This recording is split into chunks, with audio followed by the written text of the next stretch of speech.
Justin, I came out into the garage the other day, and I was looking through my attic, and you know what I found? Are those vintage toys? This is a vintage Obi-Wan Kenobi 12-inch figure, and you know what it really made me realize? I miss my shirts from the movies. I need more Star Wars shirts, and not just regular Star Wars shirts. Vintage Star Wars shirts. And you know what? Luckily, I was scrolling through Instagram, and I stumbled upon this amazing Instagram. Yes. What is that? Tatooine Traders Co. Oh. And luckily, they're sponsoring this episode, guys. Weird. I'm wearing one of his shirts right now. You know what? It's weird. I'm also wearing one. This is the vintage style Vader tee, as you can see. Head over there, guys. They are sponsoring this episode for us. Support the people that support us. Justin, tell the people how it is spelled. Tatooine Traders Co. Check them out on Instagram. Check out their website. All spelled the same way. You can get sweet shirts like my Good Soldiers Follow Order shirt, or you can go check out their vintage selection with tags still on them, 2002. There's 2 sweet Jango Fett ones floating in there right now. I got my eyes on.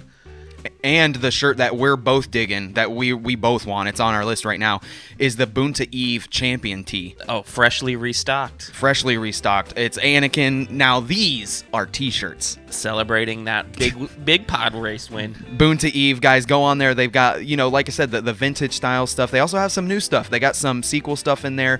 The prequel stuff is really what we've been geared towards more, though. But, guys, support the people that support us. Once again, use coupon code KonKons at checkout for 10% off. KonKons. And get ready for that December drop, which is about to happen. So everything restocked. Yeah. New shirts, possibly. Tons of stuff. They even have loot crates. Yep, loot crates are up there. Mystery selection of stuff. Yep. It's a good shirt spot. Head over to their Instagram, give them a follow, support the people that support us, and thank you very much for supporting this episode. Tatooine Traders Co. Tatooine Traders Co. We'll see you next time.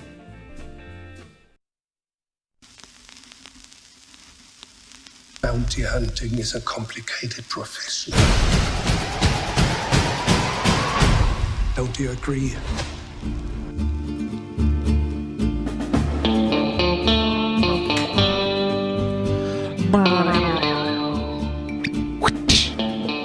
Every time.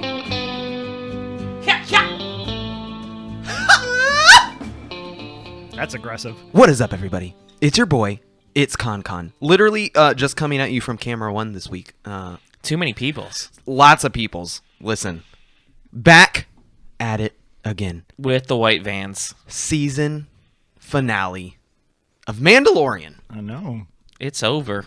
Why? Very surreal. Yeah. Very hasn't hit home very much. Like, I'm still thinking subconsciously, like, next week we'll get a new episode. It's not sunk in at all. No. Went by way too fast. Yeah. Season 1 was here, and then it was gone. Tiny little violin. Season 2 came. We were hyped. All the Star Wars stuff, everything. All over us. We back. And now it's gone again. Mm-hmm. Yeah. Really legitimately sad that there's no more Mandalorian. Before we get into anything, this episode, I think, left you and I very just lost feeling. Yeah. What about you guys, Jordan? Yeah. Matt? I guess we should say that you're with us. We haven't gotten. I am. It's KonKon, your boy, of course, and sitting across from me, the Boba PR Fett. man himself, Boba Fett. Boba Fett. It's me. Jay Breezy. Your boy. And 2 returning guests, We back. of course. The casual kid, a.k.a. Jordan. And Cantina Splicer. Campy Comedian at Camping Comedian on Twitter. Campy Comedian. at Camping Comedian on Twitter. So once again, guys, me and Justin, we felt a little bit lost at this episode. Sad, confused. Where's Mandalorian going? How did you guys feel at the end of this episode? I felt like there were 23 new questions and no freaking answers. Like, I have no idea what's going to happen next, and I actually kind of feel like they hit more of a dead end than a continuation. So I'm a little frightened. I got 99 problems, but Grogu ain't one. He's gone. Got him. I like that it wasn't a standard cliffhanger, and I think that the cliffhanger is subliminal. See, we said something about this. I love a cliffhanger. Yes. I think that's I don't movie want, like, trope. a cheesy for the sake of being a cliffhanger, but something to get you like, oh, I can't wait for next season. And I Didn't get it. didn't get it. You don't want a next season? I don't have something that's like, I can't wait to, like, we're getting ahead of ourselves. We are getting ahead of ourselves. We're just excited. Guys, we got to get into the housekeeping. We all got the cans on, so we're going to get right into it. Social media at KonKonsCantina for the following: YouTube, Facebook. Also, we have a Facebook group. Instagram, where we are most popular. If you would like to work with us and this podcast, please reach out to us at KonKonsCantina@gmail.com.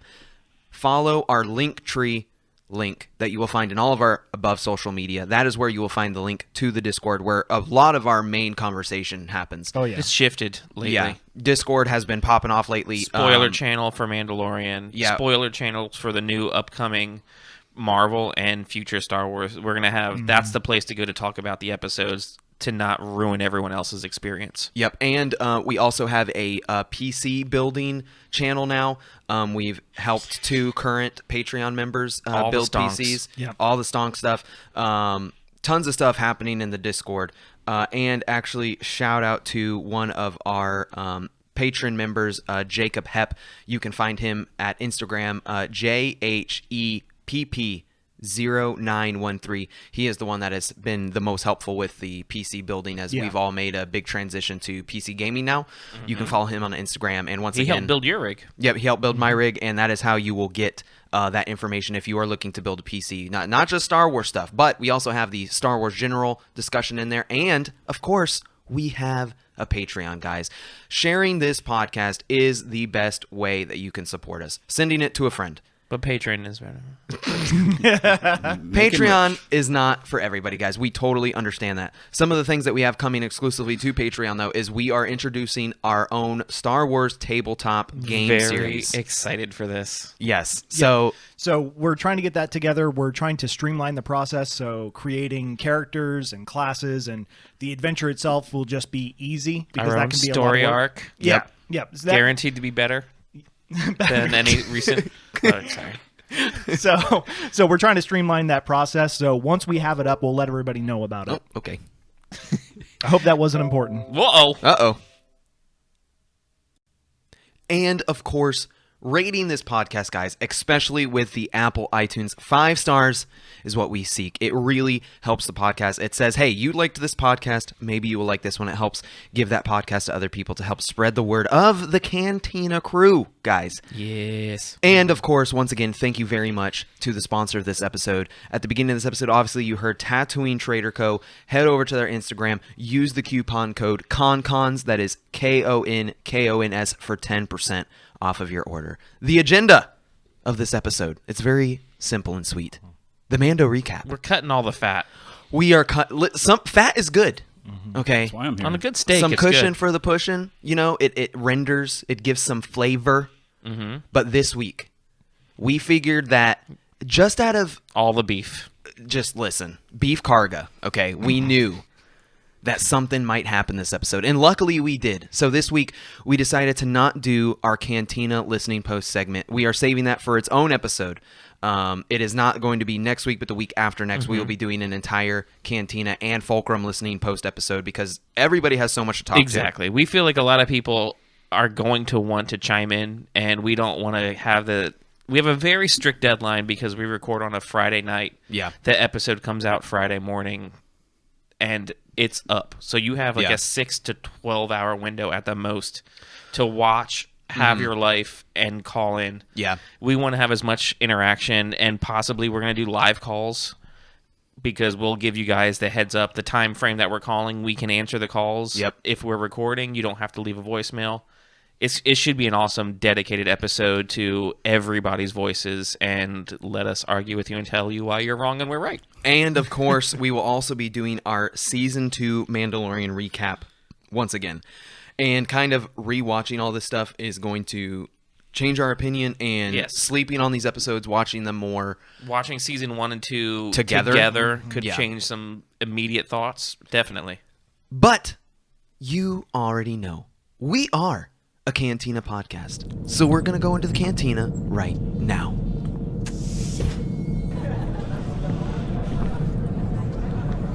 Welcome to KonKonsCantina. Hey, Boba. What are you having?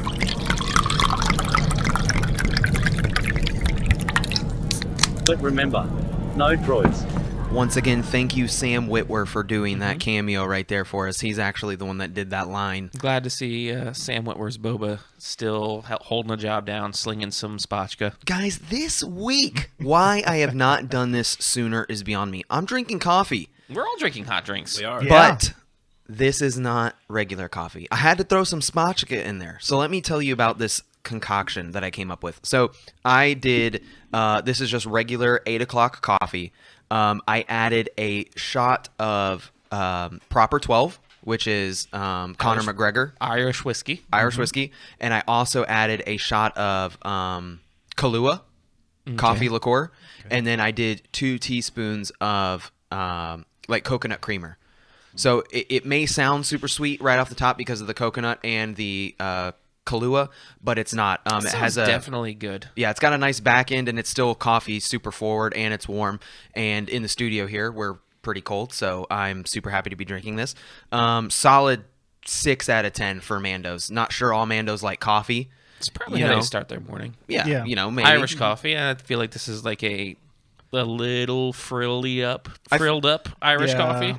Listen, sometimes, There'd be a few. The Armorer might drink it. Girls like coconut. What are you trying to say? Bo-Katan would probably drink it. Catan. What are you drinking? I am drinking a very special drink. First of all, let me get this in the shot real quick. Check out these teas given to me by the one and only Anders Lindquist, Technicolor boy, who's been on the show. These are 2 different Star Wars teas. One is a green tea, one is a black tea, one is the Mandalorian.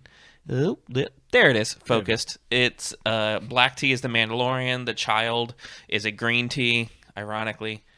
This is a drink, though, that it is a pre-done cocktail. It is called The Bounty Hunter, a classic Jaeger tea cocktail, custom made by Anders and my sister, Rochelle. This is made from the black tea, the Mandalorian tea itself, hence the Bounty Hunter being the name of the cocktail. And it's got 3 different alcohols in it. It has red wine, dark spiced rum, and a plum brandy. And then you mix that with your tea. You add some cinnamon, some cloves, and sugar to taste. Garnish with a slice of orange, and it is served hot. So this is like a awesome. We described it as kind of like a mulled wine-ish flavor because there is some wine in it, but it's more pronounced than a regular mulled wine. By a campfire in a cold room just like this. Cold room campfire for sure. This is a great drink. I give this a 10 out of 10. I mean, it doesn't get much better than this. And you're forgetting the best part. You can pour it in warm or you can pour it in cold. Yes. Right. Jordan. Thank you, Rochelle and Anders. This was a solid drink. I will drink all of this before Liz gets any. Today I'm drinking a lazy man's hot toddy. So sometimes you just want to make it simple and easy. A Luke toddy. Luke toddy. I thought you said something else. Okay. God, and it starts. Love it. So this is Earl Grey tea, hot obviously, and added some honey and added some Benchmark bourbon, and that's it. The gentleman's budget bourbon. Yes, that's such a good bourbon. I don't care what For the says. money, tell them the price point. A handle of Benchmark bourbon is $18, and it comes from the same distillery as Buffalo Trace. Exactly. It is good. The price point could turn somebody off. It is not. Well, that you should not be afraid of the price point. That and the plastic bottle might turn some people off. Well, that's why we're here. We're here to tell you. Why are you wearing horn rim glasses? Yes. The blue light. I have a bad headache. Oh my god! Yeah. Freaking nerd. Listen, So- don't worry about it. I'm gonna get this freaking scarf next. So this would probably Yes. be about this would be about 5 out of 10 for Mandos. Again, not only about half would probably enjoy it. Hipster. He just left the room to go get a scarf. Yeah. So yeah, 5 out of 10 Mandos. It's really good, really easy to drink, really enjoyable if you like tea.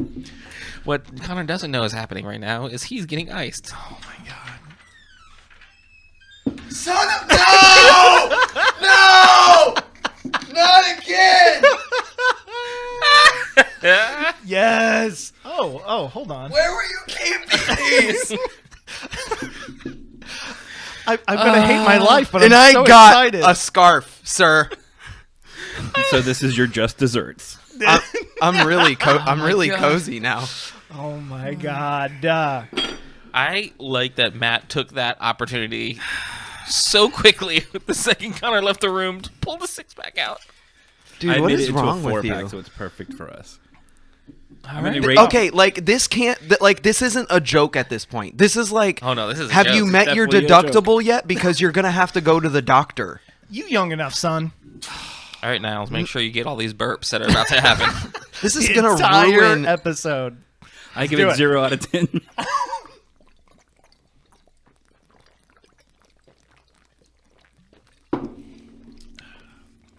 Matt, I freaking hate you. How'd you drink that so fast? Because he likes Luke. That's why. Painful. That is not what I'm drinking for. You guys can't keep doing this to us. Oh, no, here it is. Okay, well, that's another Smirnoff Ice. One in the books. One in the books for the 1994 in podcast. here. You always hope it's your last. I'm gonna start denying it. I I'm feel just like- gonna be like, no. We're bringing back 2008, like...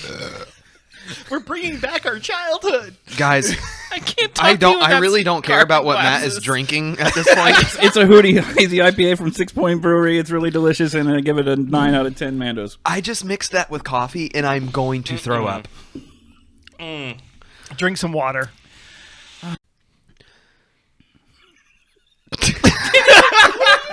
I'm recording. Oh, okay.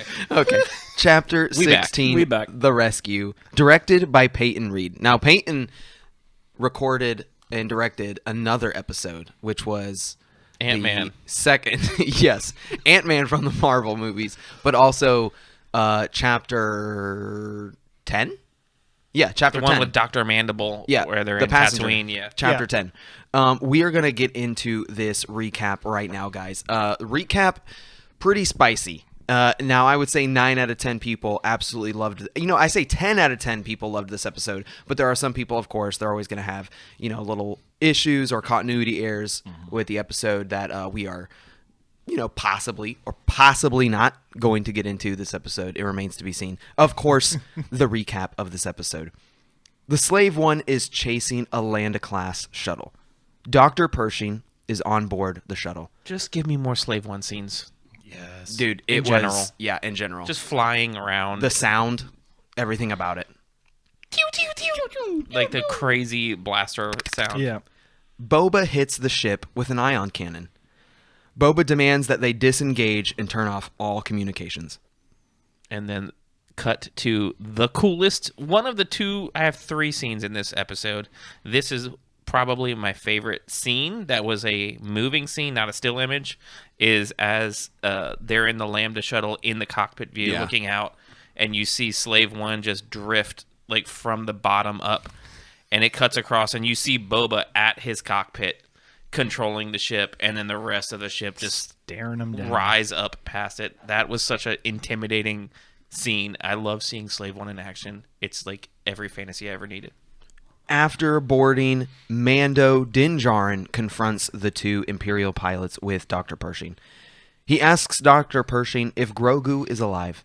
After confirming that he is alive, as Kara walks in, Dr. Pershing is taken hostage. The pilot turns with his wingman and absolutely just ganks him right in the back. Just shoots him in the back of the neck. He's like, we can work something up. Ah! Yeah, He did my- make a treasonous statement, so that was his job as an Imperial soldier. fair. Yeah, he's like, I'm not with this guy. Did you feel like that was weird? Like, what do you mean I'm not with this guy? Because he wanted to do anything to save his life. Yep. Yeah. Long live the Empire. This actor started at this point like one of the best scenes of the episode, I think. Best acting portrayals in this episode. I would put it up there. This scene is one of the best acting levels in the whole series so far. Yeah. I mean, this guy just kills it, and I'm going to get into his monologue here in a second. He did a great job, but the one thing I didn't like was that he had just said, "I don't have a death wish," and then he starts goading people with guns pointed at him. Yeah, I don't have a death wish. By the way, you're my hostage now. I'm gonna kill anybody that comes near me. Your planet that we killed is an idiot. Yeah, and you're dumb, and you're dead. Your whole family is dead. Your dad, your mom. Then the pilot tries to use Dr. Pershing as leverage. He says, quote, No, you listen to me. This is a top-tier target of the New Republic. He is a clone engineer, and if they found out that he's dead because of you, you're going to wish you never left Alderaan. Yeah, I saw the tear. You want to know what else I saw? I saw your planet destroyed. I was on the Death Star. Which one? You think you're funny? Do you know how many millions were killed on those bases? Drop your blaster. As the galaxy cheered the last chance, destroying your planet was a small price to pay to get rid of the galaxy of terrorism. The blaster fires and kills him. In the face. I don't get why this guy is talking to her as if destroying Alderaan was revenge. Because they literally did it before any of the Death Stars were destroyed. But at this point, remember, this is from the perspective of he's lost friends on the Death Star, so it is revenge. So it was to get. You can't have pre-revenge. We do right here. It's destroyed- antagonistic. It's not revenge. Yeah. It's also Imperial propaganda. Exactly. Yeah. So it was a really awesome vibe seeing this 100% loyal Imperial officer who has now justified these genocidal actions that they did, which is an awesome, like, one of my favorite takes. Yeah. Is seeing like this regular guy who might not be privy to the Emperor's massive overseeing plans, like the crazy dark side stuff, and they're just like a grunt worker, but they've justified these actions. And I think it was a great counterpoint to all of the newer content that we've received, talking about all of the Imperial people that had a conscience and did not like the direction it was going, but there are still people that are loyal to it. Very and bitter. think that they did a great job. And we'll talk about it once. We'll talk about it 1,000 times. Lost Stars. Yeah. This reminded me of Ciena, how she was who's at the end of the book. What was Ciena's other Imperial that was the The one friend that used to be the... It's not Wexley. It's like Nash. It's Nash. Yes, Nash Windrider. He is so of this exact point in the book where he's like, he was an Alderaanian. Yeah. Like he was shook From when Alderaan. they destroyed the planet, Yeah. and it took him a minute, and then he refocused that because of the Empire. because of the Death Star being destroyed. Mm-hmm. Yeah. Completely does a 180 in the book. He talks about, Ciena, they deserve to be destroyed. I like He your just accent. has that. Well, Keep it up. sometimes Keep you it got to up. throw it in there. You got those glasses, put them back on. You're nailing it. Ciena, they deserve to be destroyed. They were traitors, terrorists. They were ravaging the galaxy. They needed to be destroyed. Just let me die on the ship. Listen, and that it was just a really, really cool point. He's kind of goading at Kara, and once again, we've kind of They said are this. very bitter, like Yeah. raw to each other. And this is that thing that we've talked about is these are those storylines that we want more of from Star Wars. It's not always about the Luke Skywalkers. It's not always about the Din Djarins. It's not always about the Darth Vaders. It's the people in the trenches. It's the people behind the command, the command Regular guy. stuff, the regular people. Super cool. This is some of Kara's best acting too. Yes, I absolutely. did. Yeah. She didn't say a whole lot, but like her few lines were delivered very well, which is a huge change from everything before and after this. And I don't know if it was the low lighting, but her eyes were really glossy, like she had tears. She wasn't streaming tears like Din was at the end of the episode, but her eyes were she sold it really well. Like this is one of the scenes that she sold well. Kara doesn't cry. The Slave One then lands on a planet that is unnamed, and the crew walk into a cantina. One of the best poster scenes. This is my second scene. I loved This when is the perfect still image scene. dude, when we watched the episode together this morning, I lost it. When we saw it was Shout a out Mando to ship. our reaction video that's never coming out. oh my god. I'm not even We going to go did into it. We why. recorded I'm it. not going to go into why. I might be able to get it out tomorrow. I'm going to try. Basically, the file type is it's so big I can't change the file type. You know but what Yoda anyway, says about I'll help trying? you with that. yeah.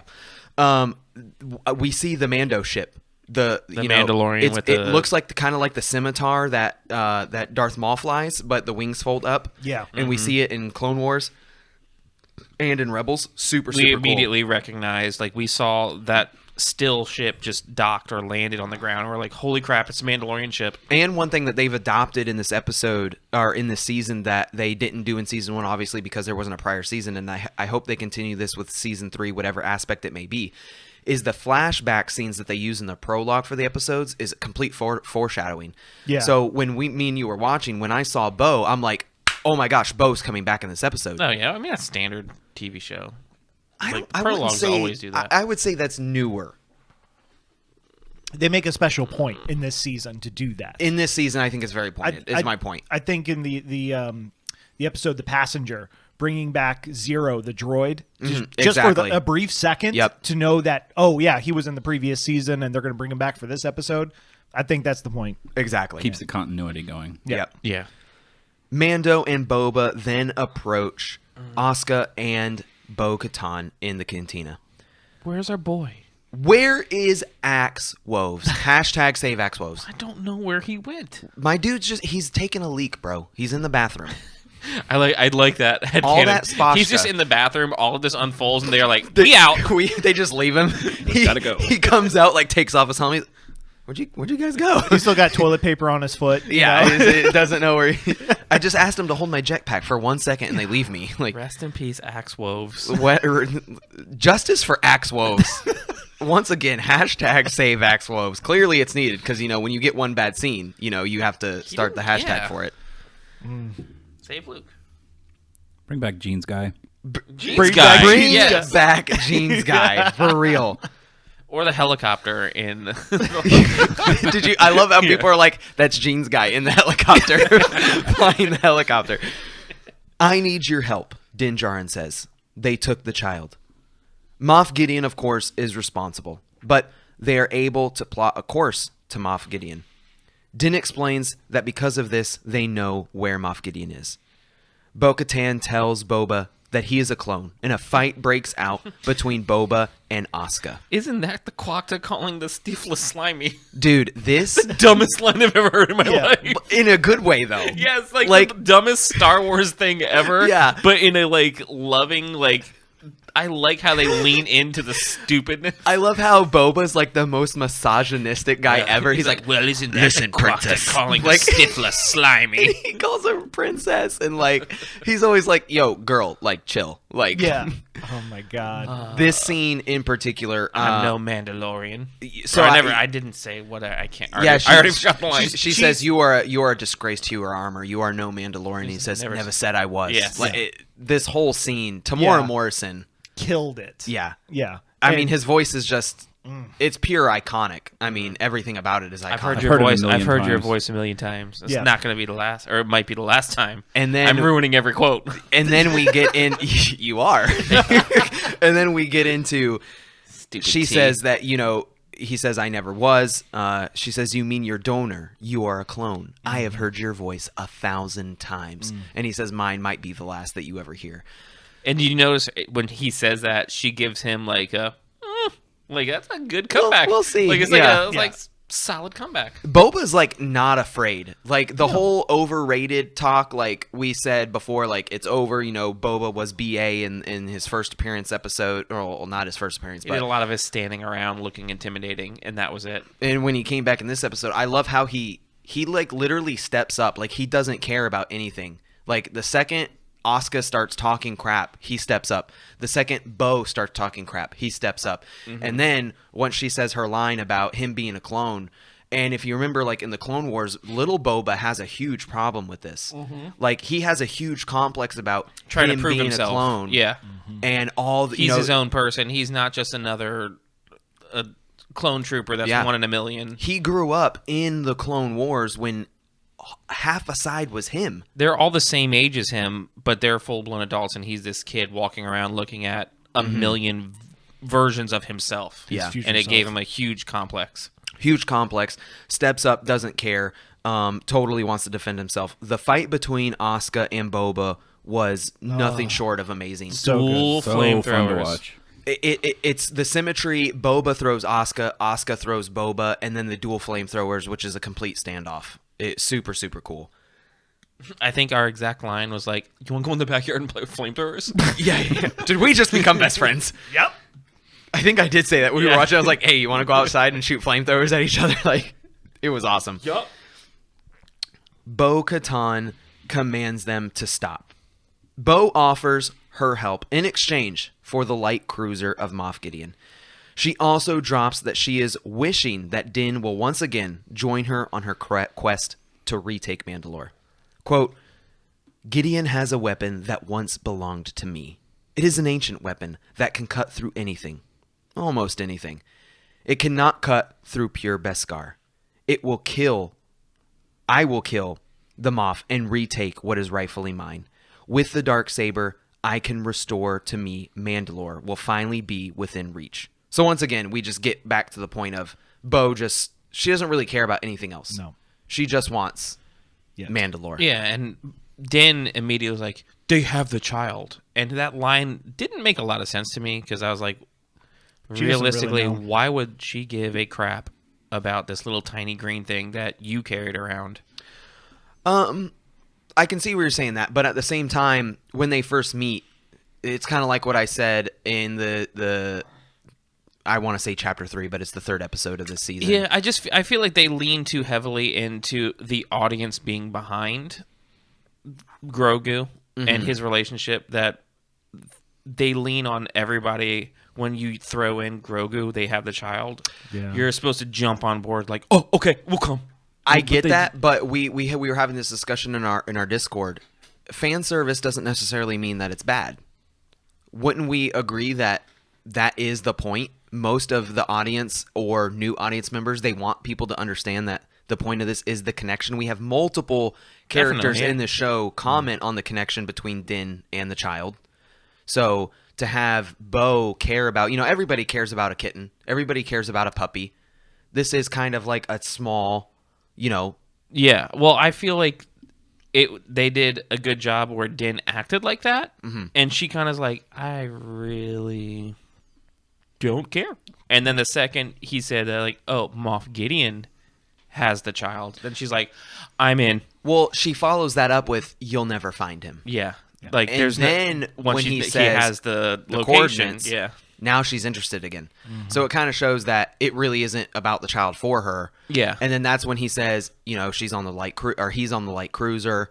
This can help you retake Mandalore. So they both understand each other, where both parties have their own interests. Yeah. Din went for the child line because it's sold it for Grief, it's sold it for Kara, it's sold it for IG-11, it's sold it for everybody. Like, oh, the child, yeah, we're with you. Yeah. He throws that at Bo, and she's like, Meh. bro, I don't care. I'm like, Bruh. that's some dumb alien. Bruh, I'm good. But the second that Gideon is dropped in, she's like, okay, well now I'll it's help personal. you out, and it'll also help me out, so we're in. So one more deal. Mando agrees.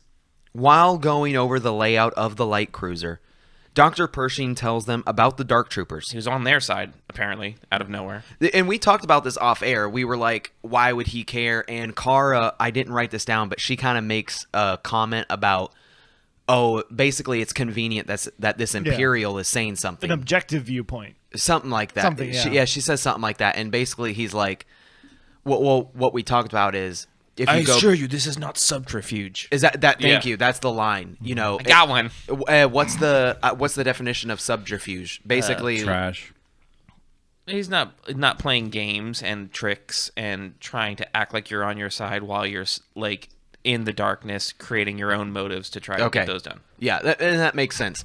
And we saw that too in Chapter 3, The Sin, with Dr. Pershing already, when Din tries to retake. Don't hurt him. Yeah, he cares about the interest of the child. Yeah. So we already have In this a weird, story. he has a very skewed way of caring, but he doesn't want necessary harm. Yeah. But he also was the same person who gave Gideon hey, I need the donor back because I need more of the stuff from him. So Yes, he totally needs that high M count blood. he finish cares his about him, but experiment. at the same time, he ain't afraid to Listen, experiment on him. my man's got a 9 to 5. Okay, he's got a girl back home. Okay, I'm just baby trying mama I'm needs. trying to hit quotas. Look, he's got child support. Okay, He's got to pay the bills. He's got to use his degree for something. Look, he's trying to create Snoke for his Nobel Prize. Okay, if he does that, he's all good. Mm-hmm. Dr. Pershing once again points out that there are third-generation Dark Troopers. These are no humans in suits. So this was kind of like news where the crew knew about Dark Troopers, but they didn't know about these ones yet. And this also confirms where we were looking at these quick glimpses, and we're like, these are Phase 3 Dark Troopers. Yep. And they use a little different terminology, but the exact same thing. Yeah. Third phase, third generation, Yeah. same thing. And I like it. We had another classic Star Wars line. Those Dark Troopers, they're going to be a real skank in the scud pie. Which the mechanic girl from Tatooine and her Pelly says that. She says the same thing. Yeah, she says the same thing. So at least it's like we're getting continuity slang throughout the Star Wars universe. But yeah, if it would have came from anybody but Kara, I feel like it would have been better. But it comes from Kara, who's just like menacingly instead. Why is she always like in the background? Like, don't you think you need to be pertinent to the information? Like, how about you walk closer? How about we look at the map? How about you understand where you're gonna jam your gun? How about you know where the platoon of stormtroopers are gonna come? Every time there's like a plan, my girl's like in the back, like, I don't know, she's doing like, anything other than I'm good. Yeah. Kara's been a little disappointing this season. Yeah. Much better first season. Yeah. Yeah, much better first season. The plan, get into the light cruiser before the Dark Troopers can be powered up and activated. Phase 1, send a distress signal with the Landa-class shuttle. Phase 2, get in an emergency land into the light cruiser. Phase 3, take out as many people with Boba and Fennec, Kara, Casca, and Bo can. Boba Phase 4, wasn't there. I know. I wrote Bo and it corrected Boba. Boba, Fennec, Kara, and Casca.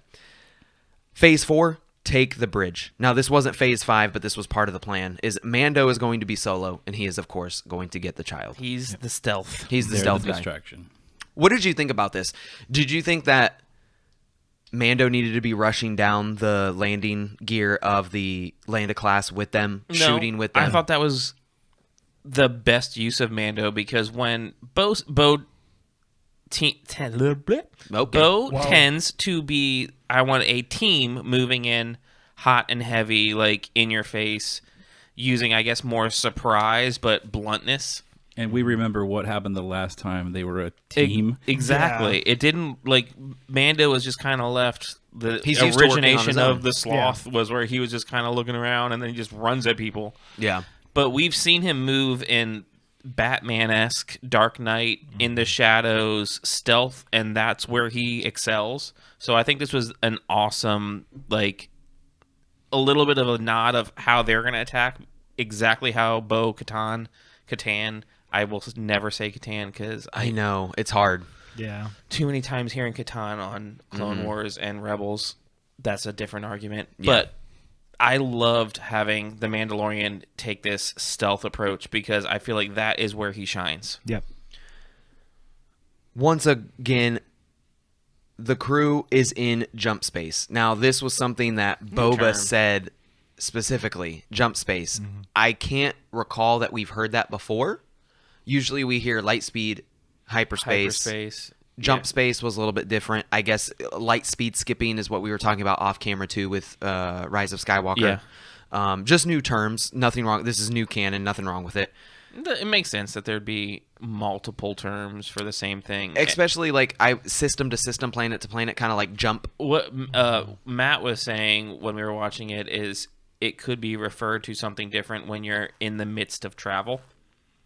Because it's not like I'm going to hyperspace. They're traveling through. That could be jump space because it's when they're in that going into hyperspace and then coming out is like you're in jump space. It's like it's like the active verb. I gotcha. Yeah, that makes sense. The crew approaches the light cruiser, hot and heavy, of course, as planned. Slave One once again is shooting, putting on a show. Boba making it seem like blaster sound effects. Yeah, I wish I had it queued up so that we could hear it. But fighters are deployed. Now this was not part of the plan. Oh my god, this scene of them launching. All it made me think of is immediately standing in a Walmart electronics department and playing Star Fox on a Nintendo 64. Yes. And the beginning of Star Fox. Yes. That is what it, like, that launch sequence. I'm like, oh my God, yes. And we've kind of seen this kind of stuff before with, there's that animated short of Star Wars where it's it's actual anime, and we're getting Star Wars Visions, which is going to be anime. Yes. Super excited about that. But we've seen that, and that's a dogfighting style Star Wars anime where the TIE fighters are kind of jettisoned out of the Star Destroyers. Yeah, hung and launched. And now we're getting another thing where we have like this, you're clear for takeoff type of thing, like Top Gun, like off the runway. And they're coming through almost like a tunnel because they got like the nose of the starship trench. I don't know what you want to call it exactly, that they're being launched through. The CGI in the scene too was really good. Like a lot of the stuff, we had one episode where we definitely knew was done outside the volume, and most of the stuff was done inside the volume. But this CGI, obviously, this wasn't done inside the volume. We didn't have a full size TIE fighter. This was done really, really good. It's hard to see a difference between a movie. So in the ship combat that I noticed in this episode, a difference between a movie level and a TV production level, which is not a standard thing on regular TV shows. And we know because of the gallery and behind scenes that Favreau specifically wanted a lot of the tropes that were used in the original Star Wars from 77 on, using models, and practical effects. That's why a lot of the stuff tends to look extremely timeless. And I loved the slave firing the decoy shots as the Lambda class shuttle is getting ready to fly into the tunnel, and her ignoring all the don't stop, you're not coming in here. And then as soon as he sees that his part of the mission is complete, he turns and jumps, and I think that's just awesome. He did that amazing reverse like fire behind him move and then jumped to light speed. So much of we knew of the Slave One because of the original Star Wars Empire Strikes Back visual dictionary. There's a huge breakdown. This was old. Now the canon has changed for the Slave One because in that visual dictionary, it actually doesn't show the orientation, the pivoting like it does in the newest episodes. But the cannons, this is something new. When we watched this episode, we didn't know that Slave One had ion cannons. That's something that usually big ships have, or big ground defense have, that we've seen in Star Wars canon. This isn't something that we knew that he had. It's not a normal outfitted, just like we shoot this. No. It's not like set phasers to stun type of a weapon. Definitely an aftermarket. Yeah. And you've talked about that multiple times with how much Boba has outfitted the Slave One. And not only that, the cannons facing forward completely spun backward. And he was able to do a corkscrew maneuver. Hey, spinning, that's a good trick. And he starts spinning, and he's shooting behind him, and he destroys 2 of the TIE fighters. Yeah. Is super sweet. Yeah, super sweet. Once again, these TIE fighters are launched.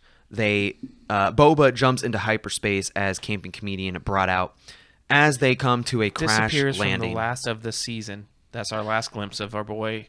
I guess we can get this out of the way now. Except for the stinger. Did you think that Boba needed to be... Were you a little disappointed that he wasn't a part of the ground assault type thing? No, not at all. I think it was perfectly timed, and he had done his part, and any more, he might actually be dragging down the scenes. Yeah. I think seeing Slave One in all of its glory satisfied me just enough that I didn't need to see more, but I didn't feel like it was too in my face. No. Like, he served a purpose. He had a role. He nailed it, and then, like, he followed his orders. He got out of there. Yeah. I think with him and Bo-Katan trying to be in the same scene, fighting stormtroopers and things, I think it would have been too much to have that two very strong people, very strong personalities going at fighting at the same time. I think it would have been too much. So I think they were already at each other's throats. Exactly.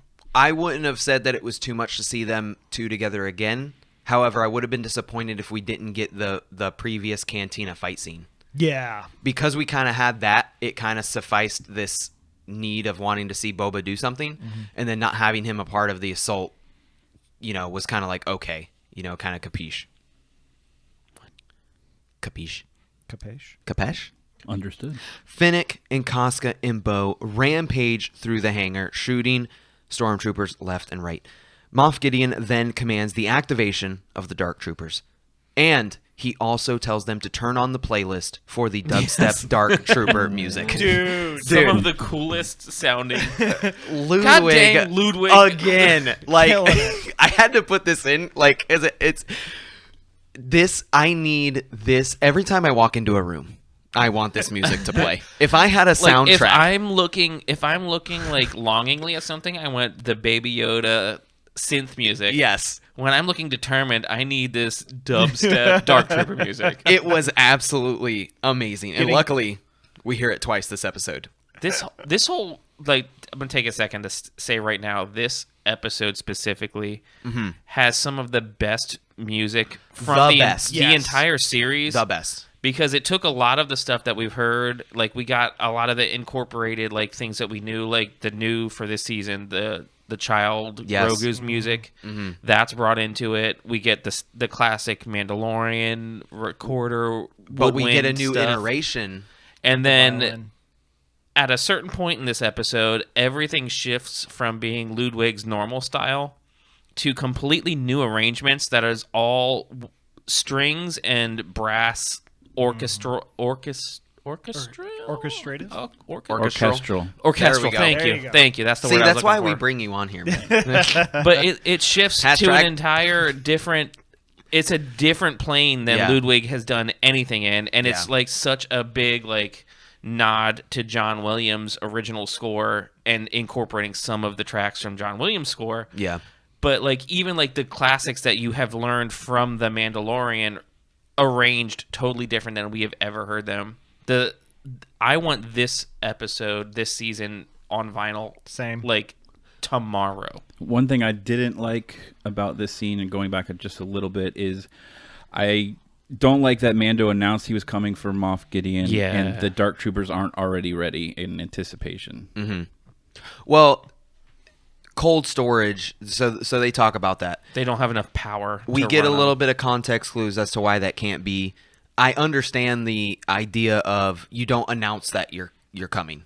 It makes sense. But, you know, everything has two sides, you know, and the scene of Mando giving back that same monologue is a whole new level of like BA that it evolves the character. It was a cool moment for the Mandalorian, and I'm sure he felt great delivering it, but tactically it did more harm than it did help.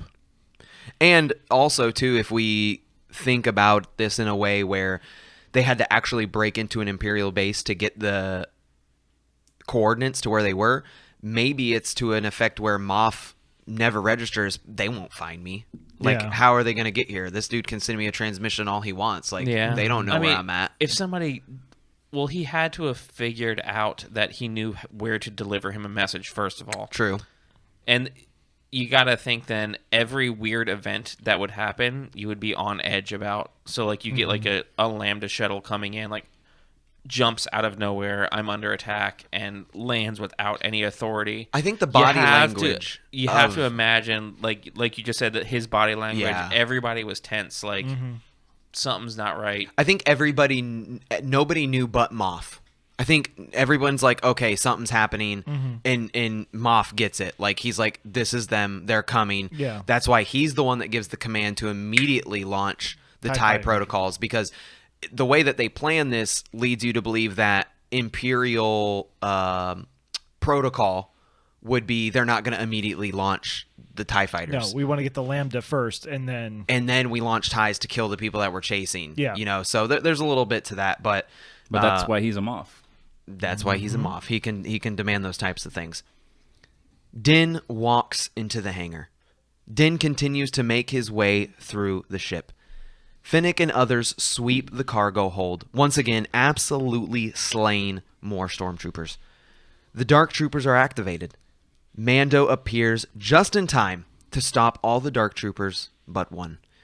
A 1v1 fight then ensues between our boy Din Djarin and one of the Dark Troopers. And we get the most Hulk smash type scenes. Yeah, no. Immediately, I started thinking of the Avengers movies where Tony Stark gets into the giant Hulkbuster suit and he's punching Thor. Punching Hulk. Go to sleep. Go to sleep. Go to sleep. Yeah, exactly.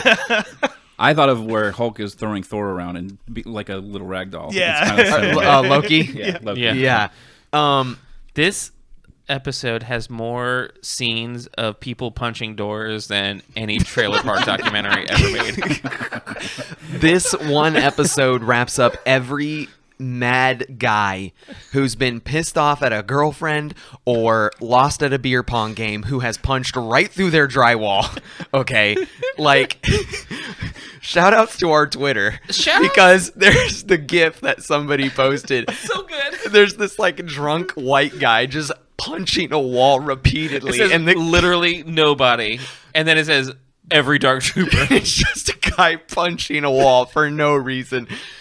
Okay, Shout out to the Imperial engineers that designed doors that could literally be smashed, dented inwards to oblivion, but when they need to open, still slide open without a problem. No, that's not true, because if you notice, they did stop before they opened all the way, and they stopped right before the bowing of the door. So Really? that is a little Missed that. nugget that you missed. Let's square table this. I liked the 1v1 fight between Din and the Dark Trooper, but I said this in the tragedy episode that what would have made this whole episode even better than it already was is establishing simply how strong the Dark Troopers were by having The fly in and snatch and fly out with no even interaction. give us 3 Dark Troopers flying away, one stays behind to fight Din one-on-one, and we and establish Din doesn't simply have the spear yet, or Nothing. doesn't have it with him because it was on the ship, and just gets his butt handed to him. I still enjoyed it. What about you? I loved the scene where he gets the first punch to the helmet, and then the successive 5 or 6 more. 7 exactly. But Did you count? Counted. He did count. There we go. I did not expect just the raw force of the punch, and then the 0 damage of the Beskar, and just Or the denting visor. into What's the the- visor made out of? I expected the visor to crack. I did not expect it to be exactly like that, and it was a really cool scene, I thought. Yeah. That punch scene. I liked it. Grew up playing Dark Forces, and I knew anytime you come across a Dark Trooper, you basically die. So seeing the raw power and everything was really cool. I think that I'm going to piggyback on what Connor said, and it would have been better in my mind if they brought a character that was expendable that really just got completely messed up by the Dark Troopers. Yeah. I kind of want Yeah. some deaths this episode. We'll get didn't into The blaster shot to the Yeah. face wasn't good enough for you? No, we got we got Queel, who died in an honorable way and everything, and it was a gut-wrenching, tear-jerking moment. Don't bring it up. Well, we did get a death. Shout outs to the Razor Crest. Rest in peace. 2019 to 2020. Razor Crest, Don't bring it up. Razor Crest. the name of the ship. It's not capital. But yeah, kind of going along. The isn't capital. Going along with what you were saying, I feel like that was a good point. If somebody else would have been taken out by a Dark Trooper too, it would have lended more credence to them being as effective and powerful as they are. Because later on in this episode, one of our biggest issues is they were torn through their basic B1 battle droids later. We see this in movies often where you have a group of heroes and one stays behind to save the group. A greater sacrifice, good. yeah. The sacrifice. If we would have had any sort of scene where Something to cement you into that. maybe even Kara holding a door while everybody gets out. She's the heavy blaster, right? She's the drop trooper. She has the right? She's just sitting here trying to mow down these dark troopers as everyone is getting into the bridge, doing something. And you see her gun fall, but you're not sure what happens to her. Something like Yeah. that. There was just a suspension of disbelief that wasn't there, where this whole show has done really, really good at storytelling. That's not what I'm saying. There's another layer of it wasn't cemented of exactly how strong these Dark Troopers are, and They've for been people that teased haven't for so long. and for people that haven't played Dark Rising, the original Star Wars games, Forces, Dark yeah. Forces Rising, this might have been something where they could have been looked down upon. Right. No. There was nothing to put the Dark Troopers over the top. Yeah. And make them as powerful as they were shown to be in the tragedy. They were They were built up. foreshadowed. Yeah, they were foreshadowed to be these ultimate things, And this was a good fight, but it wasn't enough to make them feel super threatening. Shout out to Dark Troopers when he throws Din and gets him distance and shoots at him, being another goddamn Imperial that only shoots Din in the armor. In the Beskar. In the Like, Beskar. literally, there's freaking cloth, no armor areas all around him, and they only shoot. He covers a good amount, though. Really? And he shoots him in the head and it bounces off. So And he was rolling. Not that much armor. There's a lot of armor. the Dark Trooper, as we stated, begins to punch Din in the head over and over again. Activating his flamethrower, Din realizes that it has no effect. Using his last whistling birds, his last volley, he does absolutely nothing to dispatch the Dark Trooper. However, taking the Beskar steel spear from his back, he stabs the Dark Trooper in the neck, killing him. With a great melee scene. That was very fun. Bo, Asuka, Kara, and Fennec take the bridge of the light cruiser. Mando finds Grogu's cell using his Beskar steel. Very I keep saying distraught. steel. Beskar spear to take out 2 stormtroopers. I actually really liked this scene. Grogu was so distraught and sad. Like, sorry, Dad. Yeah, he walks in and finds Moff Gideon with the Dark Saber activated over Grogu. And as you said, Justin, he's sitting there. My bad. Listen, Dad, they got me. I was drinking and driving. They took Bail me everything. out. Bail me out, Dad. Bail me out, Dad. Yeah. Just pay. Like, go get a loan, bail bondsman. We'll get it. We'll get it taken care of. Dad. I'll Don't never worry. do it again. This whole next scene, Very weird. on first watch, I thought very weird, but after watching it 3 times, I actually like this more. Okay, first watch. First watch, weird. When you don't know what is going to happen. Yes. It was very... I was on edge, and I'm watching the whole thing, and I literally, said, pause it. This is a really weird scene. Mm-hmm. Because, you're almost Gideon is no, I don't really care about him. I got the blood. I'm good. Yeah. So You're what just not waiting. This is all going too well. It's very odd. I don't know. Was this all reusing the word we just used earlier? So what he says, and then we'll talk about this scene in particular. Quote, getting through, like you said, he doesn't need Grogu. He just needed his blood. He has special properties. He's Din gifted. sells out everybody. Nah, it's fine. Keep your Dark Saber. I don't care.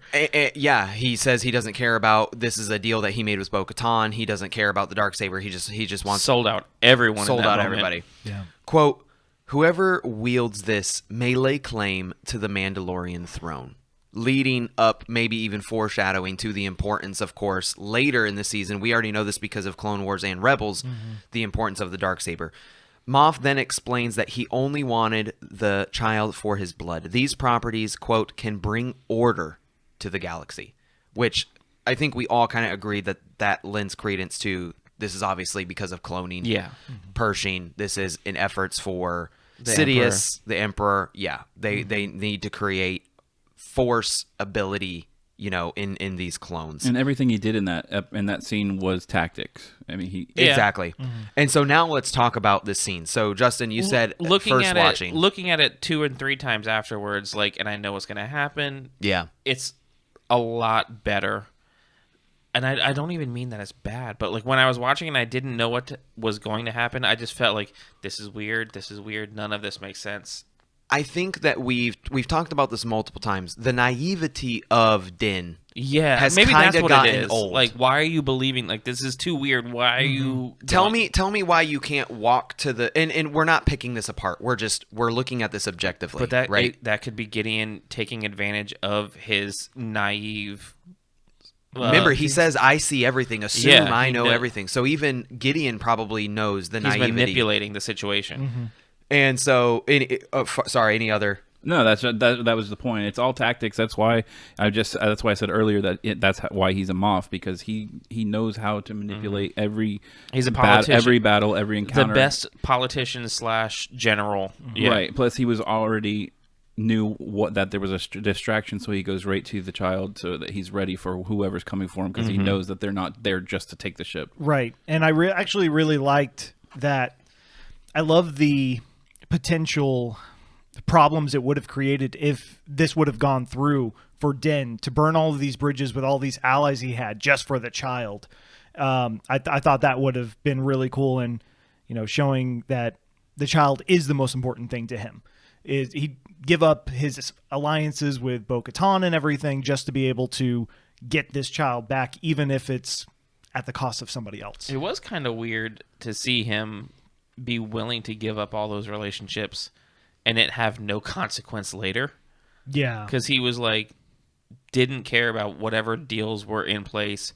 Give me the child. I don't care. And that didn't have a consequence later. Well, we don't know if it does yet or not. Yeah, I guess that is true. But I do like seeing that Mando is kind of taking the wheel at this point. It took 2 seasons, but Mando is not the one being screwed over anymore. Now Mando's the one screwing people over. And it's kind of about time for that. And one thing, too, that we need to remember is before Moff Gideon was Moff Gideon was an ISB agent. The Security Bureau, the Imperial Security Bureau. Masterminds of manipulation. The Aftermath series, which is a canon trilogy for Star Wars, if you have not read it, there is a specific ISB agent turned rebel in that book. Spoiler warning for the Aftermath series. Sinjir Rathvelis. Amazing character. He goes into detail about what the ISB agents are trained for. They're trained to mentally break down people to find out whether they're traitors. Like, they play a mental game. And we really see that with Moff. That's a really good point, yeah. Yeah, That's his ISB training. Exactly. I really love that now that you're actually saying that and making me think about that part of it. Because he's not a soldier. He's not... He is a Moff due to circumstance. He manipulated Din, knowing Din's weaknesses and his naivety and his... He even says it. He says, I see the bond you have with this child. So he saw the weakness. Daddy Mando. Playing into little... What did we used to call baby Go-Gurt? Yoda? No, to Yoda. There we go. Oh. Sorry, bro. You know who you are. We know you hate it, but we had to say it again. Yeah, the ISB agent stuff like really came into play here because back in season 1, Din brings up that he is an ISB agent. That's why he knows his name is Din Djarin, and we just can't forget. These are those. That's why we're here. We're here to bring out those really subtle clues as to him not being this general, this warrior, and that's why when he attacks Mando, back to the recap, he then attacks Mando. In a flurry and a fight begins. Mando uses his Beskar steel to fight Moff Gideon. Mando is able to disarm Moff Gideon. Relatively easily. Well- Gideon was very, I would say, brutally took advantage of the surprise. He was not like a technical fighter. Remember, That's what you maybe just said. that's how he had to win. That's what I'm going along with Yeah, that. that's what- I'm saying exactly. like he took advantage of the surprise and attacked with a lot of fury up front. And the second Mando got his bearings and had time to like get a tactic, he disarmed him relatively easy. We've talked about this multiple times on the podcast where Din has his helmet on, right? We don't get to see the eyes, the facial expressions of the Mando. The scene that I liked really good, and I know you like the scene too, Justin, is there's a lockup scene. We get these lockup scenes with Saber on Saber combat where you get to see the facial expressions. I think of Palpatine versus Windu. I think of Luke versus Vader. And even Vader also, you can't see facial expressions. But the thing that they do good is the way that the spear is locked up and Pedro Pascal or whoever's in the armor at that point is using his forearm to bear the weight. And what he's doing is... He's not using his wrist strength. He's using his whole forearm and arm and shoulder and body like to sustain that lockup. And whoever's in that suit... he's getting pushed back by Moff, and he's surprised. And the way you know he's surprised is he's looking at the Moff, looking back, he's doing this, right? He's surprised he's getting pushed back. Yeah. Like he's on the defensive, and that Dark Saber's just cutting through the wall. And the special effect, that was so cool. And once again, it's the pivoting of the helmet, the back and forth. Like he realizes, like, oh crap, like I got to do something. Lightsabers are a new thing. It's not a known quantity. So a normal melee weapon, you hit it and it's against the side of a building. Yeah. You got your forearm braced. It's not going anywhere. It starts just slicing through the wall, and he's like, oh, what the heck? The only thing stopping this is my Beskar. Yeah. It had to be like a whole different like shift in the paradigm of how to deal with it. Yeah. After Mando disarms him, quote, "You're sparing my life. Well, this should be interesting." End quote. He already knew. Because he at that point knew, like, well, you got the Dark Saber now. Let's see how this works out. Moff Gideon and Mando walk aboard the bridge. The Dark Saber is called into question immediately. Yeah, he left him alive. How you feel about that? Like, totally missing the point of everything. Cara just goes right over her Yeah, head. and Bo-Katan's like, what? And they superimposed on Bo. Yeah. Like the camera angle is right there on Bo's face. I love that. I love that she's in this because she has the crazy eyes at the same time. You've seen it a couple times in she's this got episode. crazy eyes. She's got crazy eyes. Yeah. And it came out as soon as she saw both of them. She's like, "What happened?" And this isn't something I'm realizing until now. There are 2 times that, well, multiple times, but in this episode, there are actually 2 times where Bo says, "Remember, Moff Gideon is mine." Mm-hmm. So when they're... And he's like, I don't care about him. Yeah, she doesn't care about anything else. She wants Moff Gideon, and it's all about getting that Dark Saber back, which I think towards the end of the episode, we'll get into the Rebel stuff. Yeah. Once again, the Dark Saber is called into question. The Dark Saber does not have power, but the story does, as Moff Gideon explains.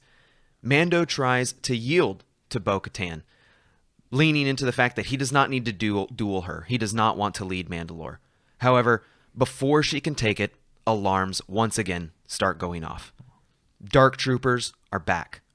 Moff Gideon explains their odds are not good. They have nothing against the Dark Troopers. He then explains that Mando, of course, has already fought one, and now he has a whole platoon, which I didn't do research on how many numbers a platoon actually is, but I'm assuming it's around 24, if that makes sense. Maybe 24 or 18. Does that sound about right? Call 24, because I'm just thinking of the size of the room where they were all in. Yeah. I could see a dozen on like the 2 left dozen. and then the right. Yeah. 2 dozen. I think it was more like 40 plus because you see when they're coming back to the ship. It you see did there look was like a a lot lot each side. in this like the external shot. A platoon is 3 to 4 squads, which is about 20 to 50 soldiers. 20 to 50, 2 dozen plus. Yeah, that works out. Math checks out, guys. Three or four squads make up a platoon, which is 20 to 50 soldiers. Yep. So And you just said 40, so I'm gonna go with 40. yeah, It looked like a lot. 2 dozen on the low end, 40 to 50 at the high end. There was Yeah. a lot that were flying in when you see. Yeah. yeah. We could have a mix. The shot from them like circling back into the ship. But we also skipped, glazed right over when he tries to yield and hand the Darksaber to Bo, that Moff Gideon says, "Oh no, it doesn't work like that." Like he's like, this is it. Oh man, that was so cool. No, so we can go back to that because I didn't write that. That was a really long monologue that I didn't want to write down, and that's why I said we'll get into it later. But we can talk about that specific part of it now, which is he basically says like that's not how it works. This is a sign of ruling Mandalore. He even says that type of stuff in the cell. He brings out that this used to belong to Bo-Katan, which has been... If you wield this, you wield the power to rule Mandalore. Yeah, the throne. He specifically says the throne of Mandalore. And exactly to your point, Matt, is that she's not going to just take it. It's true and it's not true. So let's just get into the scene now. We have established canon Yes. where the creation of this character... Spoiler warning for Star Wars Rebels. Yes. If you have not seen Star Wars Rebels, Stop. this is pretty important. I feel it's pretty important as a Mandalorian fan. Yeah, this is like this is the final season of the show. Yes. Like, this is... Continue. So, in Rebels, the entire way that Bo-Katan even gets the Darksaber to begin with is she is given it without A duel. winning it in battle. Yes, in other points in the show, it is like through Darth Maul and other people. It is handed from Gar Saxon to Maul to...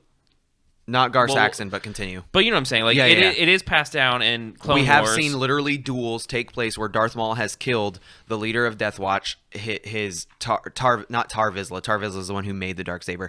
He defeats the member of Death Watch who is Vizsla to receive the Darksaber. Then Gar Saxon gets it. Can't remember exactly how. Sabine Wren defeats Gar Saxon when the Empire is controlling Mandalore in Rebels. She defeats him in battle, refuses to kill Gar Saxon. As Sabine turns her back to Gar Saxon activates the Darksaber, tries to kill Sabine. He is then gunned down by her mother. then Sabine is the rightful heir to the Dark Saber because she won the duel. The whole point is it has been established that you, A, don't have to kill somebody. Yes. And you, B, the entire way that Sabine then passes the Dark Saber to Bo-Katan, Settlers of Catan, is Yeah. she hands it to her. Hang on, Justin. This is my box cutter. Instead of I cannot accept that. Instead of killing me, I No, must that's not defeat you how in the that duel works. before I take that. Oh, okay. Hang on. This is the first time I'm passing it on. Here you go, Jordan. You can have it. Okay, cool. Oh, there we go. Oh, wait. That's like all you it. have to do. So the point We've already is, established Bo-Katan takes the Darksaber without taking it in it or winning it in a duel, Yeah. and begins to rule Mandalore and the clans of Mandalore. So She's already done it. But we do need to go back and watch Legacy of Mandalore from the Rebel season, the season premiere of season 4, parts 1 and 2, because I have read that is referencing that episode and that this precedent has been set. So there may be a detail that we're not caught up on and we haven't had time to watch yet. The precedent has been set that is the rule that they have, but it's the canon has been set that Bo-Katan doesn't fully abide by it because she's already accepted it in Rebels, which is after Clone Wars. yes, she says something very specific though. When they are aboard the Ghost, Sabine hands her the Darksaber. Bo then accepts it in relation to, I will accept this on behalf of my sister, who would have been the best ruler for Satine Mandalore. at that Satine, point, who yeah. was killed.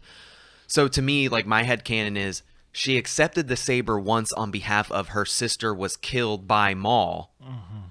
I'm going to take this on behalf of my sister. That's already happened once. I can't take it that way again. That's the only way I can make it make sense in my head. She resisted taking it the first 2 or 3 times that Sabine tried to give it to her. Sabine tried to give her the Darksaber multiple times. Right. And it wasn't until the end, which we can put the link on our Discord. It's already there, where it has the whole dialogue in Rebels. I posted it on our Twitter. Okay. I said, can we talk about this scene now because it was given to her, and then She did resist the first, I think it was like 2 or 3 times to actually take the Darksaber. But then they go through their whole mission together, yada, yada, yada. Won't spoil everything. Yeah. But she 100% takes it without any type of duel. Luckily, the end of this conversation is before Bo can even answer, another alarm starts going off. That is true. At this point, the Dark Troopers have come to the bridge doors. They are drunk Hulk smashing. We are judging her face. She could have needed a second to realize it and then have accepted it. So we are inserting opinion a lot. We are jumping to a little bit of conclusion because the Dark Troopers come. They start absolutely destroying the blast doors. Trailer parking those doors wide open. Dude, they're just full Claude Hulk Van Damme smash. kicking those things or punching those things open. Reagan smash. I love how it was kind of like, Reagan smash. Is it me or do they really look like the 70s boxer droids? Oh, yeah. Like they look just Rock like Sock. Dude, that's exact. Yeah, just yeah. That's what they look like. I'm sorry. I see it 100%. Yeah, that's all I see now. That's all I see. The troopers begin to Hulk smash the doors. Quote, Gideon, everyone in this room will be dead, but me and the child. And then we get the amazing scene where Gideon is looking up, which will be a complete reaction gif in our Discord now. Yeah, He's that's an emote Yeah. immediately. Alarms once again start beeping. A single X-Wing flies into the picture. Grogu perks up, sensing something. Like a dog, his ears "Arf." The Dark Troopers also stop, possibly detecting a threat. A hooded figure, clad in black, walks down the hallway. Lightsaber drawn, Bo determines that this is, quote, Anakin Skywalker. Anakin Skywalker. A Jedi, end quote. One by one, the Jedi slays the Dark Troopers with immense ease. Moff Gideon then draws a hidden blaster, taking down Bo-Katan. He then also tries to shoot the child. Mando jumps in front of Moff Gideon's shots to protect Grogu. The Jedi continues to advance through the ship. Mando asks for the doors to be opened. At this point, the hooded figure has gotten all the way to the bridge, right? This hooded figure, which we all know who this is at this point. Yeah, I don't care. It's Luke. It's Luke. Yeah. Yes. The green saber, the one gloved hand, Yep. all black. So the first scene that we see, We should get a movie about this guy. you know what? I think there's a couple of them. Needs like 9. So can I say, when he first showed up, I actually was super hyped. Like, to see him. Oh, I was open And- mouth. Still am. I was open mouth smiling. Yeah. I'm on the same train. Yeah. I was to see him in live action outside of the original trilogy was fantastic. Yeah. Like I loved it absolutely. Which is why Last Jedi is my favorite sequel of the trilogy. sequel trilogies. He's literally in live action. It is the best of the sequel trilogy, but anyway, Yeah. it was cool. The seeing Luke tear through these guys, we had a little bit of differencing opinion, which is it's good. It's all about discussion, right? There is a great edit that is a quick edit of somebody has already taken the time to take all of the scene of Luke in this taking out the Dark Troopers and editing it together with scenes of the prequels and scenes of Rogue One of Anakin and Darth Vader Cutting through. other droids and enemies, Yeah. and the fighting style and how similar they are. Yeah. It is a really cool. It's like a 30-second, almost a GIF, honestly. Yeah, but it's really 31 seconds. And this part in particular, and this kind of lends credence to what we talked about earlier, Matt, which was this would have been better. Not that it was bad. It would have been better if we would have established how threatening and menacing more so the Dark Troopers were. Right. I think we touched on that. Because of the lack of kind of what they did, it was They almost punch like door. They're really good at door punching. I just marked up our wall again. Gosh dang it. 20K donor. 20. Listen, yeah, he cuts through them like butter. To me, it was a little reminiscent of prequels and the Jedi's just cutting through B1 battle droids. Yeah, I feel like they set we get the duel with Din, but when Luke gets there, I did not take it as much as he's so powerful as these droids are just kind of dodos when it came to fighting a Jedi. Uh-huh. But we have to remember how powerful Luke is. He defeated Darth Vader. Yes, this is a point that I Did brought he out. though? Did he defeat he Darth absolutely- Vader? Yes, he Absolutely did. What are you did. talking about? What are you even talking about? Yes. Let's say I don't know if he technically defeated. Oh, Darth stop. Vader. You're not just even, trolling. There's not even technically involved. You're just trolling. And also, you have to remember, Sorry, it was easy. Moff Gideon was not prepared for a Jedi. He knew what the Jedi were. You could see it in his face when He had like Bo-Katan said that it was a Jedi. He was like, "Wait, what?" And he And perked then- up. Bo was like, it's a Jedi, like And not Ahsoka, like it's a Jedi. Yeah. And so Moff Gideon knew that his plan just suddenly collapsed. Yeah. And maybe he didn't prepare for a Jedi for the Dark Troopers. So, So he doesn't really see everything. no. This, it was cool, obviously, to see anybody wielding a lightsaber. The take that me and Justin had is, once again, we enjoy the episode completely. It was fun to watch. We feel that it would have been more interesting to invoke somebody whose story who hasn't been completed yet. I have more of a problem in the final 15 or 10, maybe even 5 minutes of this episode than the episode in a whole. Yeah. I feel like the ending was extremely easy and not very eventful and tied every loose end up too neatly to where I am not excited about what's going to happen next. This is where the discussion will happen. Let's finish the recap and then we can get into, because this is what's going to take the longest, the square table discussion of how this ended and where we're going. Yep. So once again, Luke, as we know, shows up. Dude never says his name, by the way. Rex, a whole bunch of droids. Yeah, just absolutely. Takes his hood off. Hot knife through butter. Perfect wafted hair. Are you a R2? Jedi? Yeah. Luke, I am. He then looks to Grogu and says, "Come, little one." He then continues, "Talent without training is nothing. I will give my life to protect the child, but he will not be safe until he masters his abilities." Mando then hands over Grogu to Luke. He gives Grogu the permission that he seeks to go with Luke. Don't be afraid. Din takes off his bucket to let Grogu see his face. Once again, breaking his do it. creed. Making me tear up. I know. This scene was, so rough. It wasn't rough until this very part. Yep. Grogu reaches out and touches Mando's face Little for the claw first time. fingers. Those little claws, they felt good to just scratch your face a little bit. Those little claws, Especially with man. the scruff he had. Can I talk about we need how Grogu Din back has scratchers. already shaved off his perfect That's $1 million. mustache? It's like the alligator ones. It's $1 million idea right there. Grogu back scratchers. Go to Camping Comedian's Twitter to buy them. They will not be for sale. They will not be for sale. Those little claws are good for getting blackheads. Like Two of them together. Two of 'em. Pinch them out. This is not Pimple Popper. Then Din starts to tell No more mustache. Grogu, Very off-putting to me. his little boy. He says, quote, "Don't be afraid."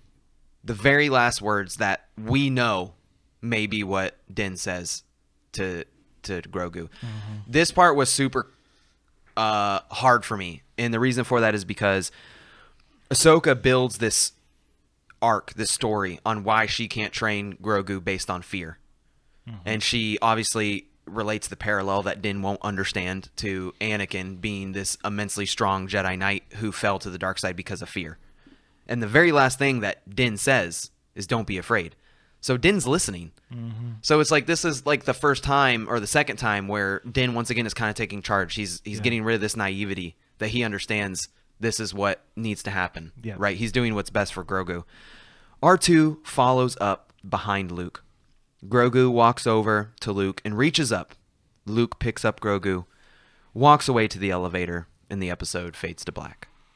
And now the discussion actually begins. Who wants to go first? Reasons why I don't like the end of this. Do you want to just start it off? Go ahead. I'll start it off. Okay, now we need to make sure that people understand. We do like the episode. Yes. No, like this whole thing, I was open, like the best way to describe it, I was open mouth smiling and The whole time. about like seeing the X-Wing and seeing Yes. Luke take people out. When you But- finally watched it. Yeah, I know. It took me like until 7 o'clock this morning to watch it like a freaking scrub. This dude over here at 3 a.m. There was actually 2 people that beat me to it this morning, and I started watching at my 4:15 this morning. 4:20. Jeebus. You can't stop sleeping. You have to stop sleeping to be able to do that. So, yeah. number one reason, like I kind of said this a minute ago, It's more like a number it's 2. more of the last 15 or 10 minutes of this episode where it falls apart for me. Because I feel like they took every safe and fan service choice that they could take with choosing it to be Luke, which, yes, it works very cleanly with the timeline. It works chronologically amazingly. Yeah. But there are also other choices that work just as much in this timeline. Yes. That would have been a way more interesting choice. Yes. And it would have opened way more story doors Yes. that they could explore in other medias. Can or in The Mandalorian. Just so the people understand, we don't view fan service as a bad thing. No. Fan service is simply something that makes sense. Well, I should sometimes it can be it's bad. cringy and bad, and sometimes When it's forced. Sometimes, like the stuff with Slave One was fan service. Yeah. Like the seismic charge was fan service, but it was done very well. And We're just not saying that all fan service is bad. Yes, A lot of people think when they hear fan service, oh, it's bad, it's fan. No. Fan service is fan service for a reason, not always bad. Yes, and I feel like Luke was just such an easy and basic choice to pick because there's so many people that they use the argument of this is the Luke that we were quote unquote owed or deserve. Yes. And it rubs me the wrong way because you're not owed and you don't deserve anything because this is the creator's vision. Yes. Yeah. And yes, you may be accustomed to something that was in the EU. Yep. Or you may be accustomed to something that was in a book you read or a game you played. But unfortunately, I read them right there with you, but they're gone right now. And you can't feel that you're owed that to be recreated. Matt, Yes. you are a huge fan of the EU, as am I. I have read, listened to, explored countless, couldn't even tell you the number of books. Oh, yeah. Whether it be Heir to the Empire, Mara Jade stories, the Solo twins, all that stuff. For me, and you are one of the few exceptions that accepted The Last Jedi and who Luke was in The Last Jedi. Oh, we haven't even gotten into that. We haven't gotten into that, but I'm just explaining where I am on this front. Luke was an absolute BA at the end of Return of the Jedi. Mm-hmm. If we go chronologically, he's also a BA in Star Wars Battlefront 2. We continue to The Last Jedi, where he is so powerful that he saves the Resistance. He's so powerful that he manifests something from the Force to fool two other powerful Force users. Of the physical, tangible, pick it up and hold it. Being Leia and Kylo, that Han's dice were real. Mm-hmm. He uses a Force power that we've never seen before. The people who are closest to him. He fools them. Yeah. To me, Luke in The Rise of Skywalker is the closest to Qui-Gon Jinn, where he understood the flaws of the Jedi. He understood that way had to end, whether Rey makes her own path for the Jedi, whatever the case may be. Me and you were both of the same, where we came to terms with The Last Jedi. It's not going anywhere. Right. I actually liked this ostentatious sourpuss Luke, where, newsflash, we get a trilogy where Yoda fails, he goes into exile. Obi-Wan fails, he goes into exile. Guess what, guys? Luke fails. I'm going to give you 1 second to guess what he does. He wins. Fights the galaxy. Oh. He goes into exile. Shocker. Well, and touching on Justin's point where he says that this is the Luke that everyone that's a fan of Luke says that they are owed or deserved. I think I think that they're not understanding. They already got the Luke that they thought they deserved, but they weren't looking past the on-screen stuff from The Last Jedi and actually what it took to get him to that point. Mm-hmm. I want to say, too, I didn't mean that to sound jerky. I loved the EU. Mm-hmm. I think that it was easier for me to let go of the EU because it was never coming back. That's not easy. That's hard to... These are the stories we grew up with. These are the stories that we want told, but... To me, I took it as like, cool, I'm going to learn new stories. New stories about the people that I love. Yeah. And some people took it sour, as in I dedicated all this time and learned all this stuff and read these books. Yeah, I took it as in like, dude, this is awesome. This is gonna be new stories. And we wouldn't have any of this if there wasn't the sale and it hadn't changed into what it is now. Yeah, I had no problem with Luke. The only problem I had is that the episode should have ended sooner. Yes, this is the hottest take besides Din Djarin being a gay single dad that I've heard all week. So the take that I have is, as soon as Luke reveals himself, takes off the hood. We already knew it was Luke, but as soon as he takes off the hood and he shows himself, it should have gone to black. Episode should have been done. Ended before Grogu goes with him. Yes. Before any of that happened. And me and you, it's just I'm Luke, and we didn't state this. And save your thought. Mm-hmm. This will be quick. Me and you felt like this is a series finale. Oh yeah, not a season finale. It did not feel like this is the end of a season, and oh my god, I can't wait till the next season. This felt like there was a big bow tied on this entire arc, and of it's done. Din and the child. Yeah. Yeah, and so I felt like the episode should have ended sooner. It went on longer than it needed to. Which it was pretty short. It wasn't a ton of time after, but it was everything that they had covered. Like you said, it tied a bow on everything, but it didn't tie a bow on everything. It shouldn't have done it that quickly. Mm-hmm. Like, and spoilers for what I'm about to talk about, How I Met Your Mother, that season finale ended quickly. Yes. And so... worst ending of a show. And that's how I felt. Like, everything was going great, and then the final 10, 15 minutes of an hour-long special just flipped everything, and it changed completely. And that's how I felt about this, was that if they had just cut it off a little bit shorter, it would have ended perfectly for this season. Yeah, just like you get the no-face Luke that entire time. Din opens the door as he comes in, lifts his hood up with that coiffed hair and the CG Luke face. And I'm then Luke just Skywalker. Boom, fade to black. Dude, that would have been says, like, doesn't even have to say his name. You just see him lift the hood off and see the face, and that would have been such a better ending. Yeah. In your guys' opinion. Now, I'm on the other side. I thought that the implied cliffhangers, there were multiple storylines that are left open, is more fun for me than just a obvious tried. Tell me about those cliffhangers. Intrude. What is a cliffhanger over First and of all, over? describe what a cliffhanger is, because I don't think you know what that word means.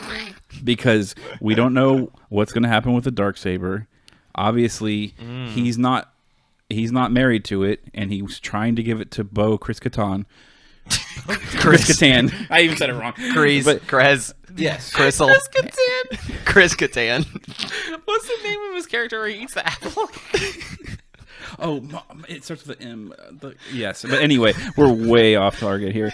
But stay on target. All of it is a cliffhanger in itself, and it's multiple storylines. It's not just the one thing, and we're not worrying about what's going to happen to Gogurt for the next year until we see the next. Because we're never going to see him. This is a great point, because we talked about this, I think, 2 episodes ago, where we were saying you can't be blind to it's your kid. My kid's perfect. My kid's beautiful. Mm-hmm. You have to point out some flaws. Any Mandalorian fan will admit that they know people, if it is not themselves, that they watch this show for one reason and one reason only. You see the baby. And it's because of the child. Mm-hmm. If we have a season 3 where the child, Gogurt, Baby Yoda, Yoda is not involved, they will 100% lose. I can name 4 people that I personally know off the top of my head that will 100% stop watching the show. Yeah. It's a very weird thing to comprehend. Maybe 2 episodes into the new season and just, well, this isn't the same. Well, this isn't the same. Yeah.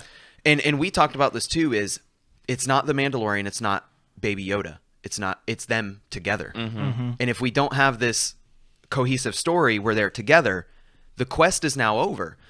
And you kind of gave a hot take about, we'll talk about the end credit scene now.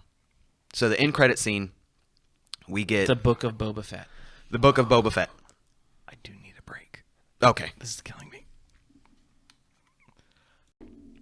So the Book of Boba Fett. Yes. Now I can't remember. Was that shown? That was shown before it even went into anything, right? No, that's the very end. That's the very It's end? after the credits. Okay. Yeah. But anyway, we get Jabba's palace. Marvel-esque. A stinger. We get Yes. a post-credit stinger, just like the Marvel movies, which Jon Favreau is literally making Iron Man in Star Wars form. Yeah. But The Star Wars showmatic universe. Yeah. There we so go. we get immediate, like, you know where you are. We're back on Tatooine. We see the Twin Suns. We see Jabba's palace. The last time we were there is beginning of Return of the Jedi. ROTJ, and it's the skiff scene. That's the last time we see that castle in the distance. Yes. Our boy, Bib. Big Fat Bib Fortuna. I love him. My dude is living the best life. My dude has long fingernails. The Letku are down to the floor. My dude has not 1, not 2, but 4 chins. Girthy. Girthy. Full girth. He is What's the Huntanese for diabetes? that bittress. It is. He's got his slave dancer. Yeah. And McClunky. That's McClunky. diabetes for Huttese for diabetes.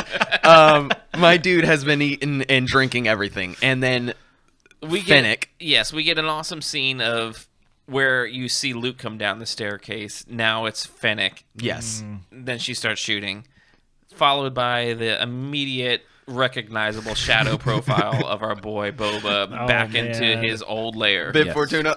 Boba! You're alive. Chupatadoya! So he comes down, and poor Bib Fortuna. My no dude time wasted. Didn't He even see this shot coming. in the gut. Just Never stood a chance. So And then we get the most. Honestly, it was an over-the-top scene of Boba sitting into the throne and looking at literally nothing while Fennec grabs a jug of spotchka and Downs sits it. on the arm of the chair like a weird. who iced her awkward before scene. she killed everybody? Like I wasn't there, but I would have. She needs something to lubricate those robot guts. Hey, And then it cuts to black with the Book of Boba Fett coming December 2021. Yeah. So this is pure speculation on my part. I think with the neat and tidy bow, the Mandalorian is going to shift into the main protagonist being Bo-Katan. You know what? I shouldn't even say main protagonist. I think because he could be an antagonist. The main storyline.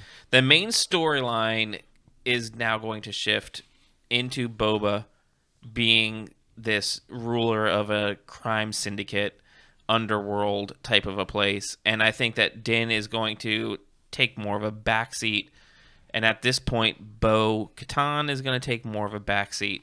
Because we also got all this new information on the Disney investors of all these other new shows that are taking place in the exact same timeline. I think this is possibly going to be a shift because I cannot see how they have The Mandalorian, which always comes out end of the year. October, November, depending on when it starts. Yeah. We've only had 2 seasons. This is December. With COVID, I would not be surprised to see it pushed back a couple months. So here's the part of this that season 3 is going to be a Boba-centric season in this Jabba's palace rather than a Din in the child season. And they may have made a decision to make it the Book of Boba Fett because it's going to be chapters about Boba Fett this season, and maybe Tales they're of the not Bounty going to Hunter. maybe they're not going to stop it after 3 because it's so wildly successful and they've got to extend it. And well, we struggled between season 1 and 2 with so many rumors, and we thought they were ridiculous, and most of them turned out to be true. One of them ended up being that Boba Fett would get his own show. Well, we've gotten that from Rogue A lot, One, yeah, and from he's getting a Rogue movie, One. Yeah. so Yeah. it could have shifted into this. It could Yeah, have just exactly. changed. So it could have been a misconstrued that he would get his own show. this is something I'm remembering now. So when you first said this, I immediately tore my outer garments and was immediately screaming and upset. I love Din. Mm-hmm. And this is surprise. You love Boba. You love Boba Fett. Yes, since I was a His wee lad. favorite character ever. I want new Star Wars and new Star Wars characters. Mm-hmm. We have spent Agree. 40 years in the Skywalker timeline. Guys, it's time to move on. Let the past die. Like, for real. I see what you're saying. Hang on. Yes, I'm agreeing. I've spent 40 Pedro years. Pascal, the rumor, back to rumors like what he was saying. Pedro said we heard all this stuff about not taking off the helmet and all this stuff.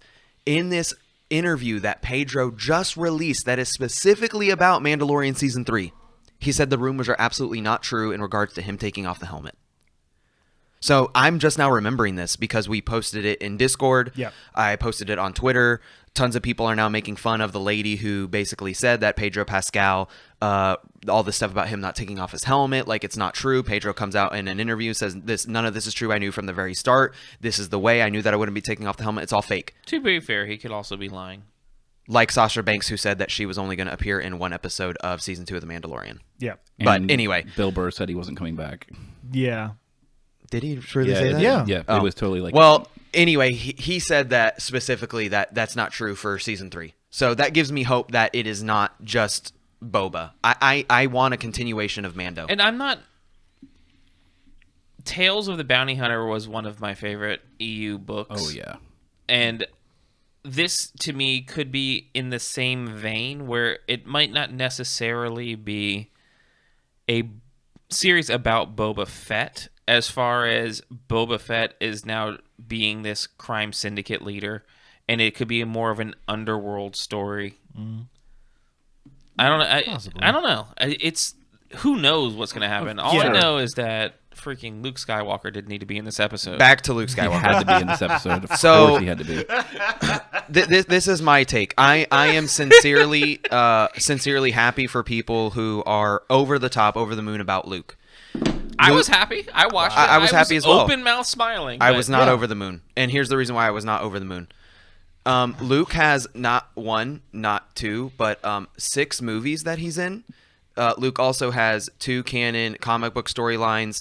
There are other characters who do not have fleshed out stories that I feel and Justin feels that would have, once again, love the episode, Dare you speak for me? could have been more interesting.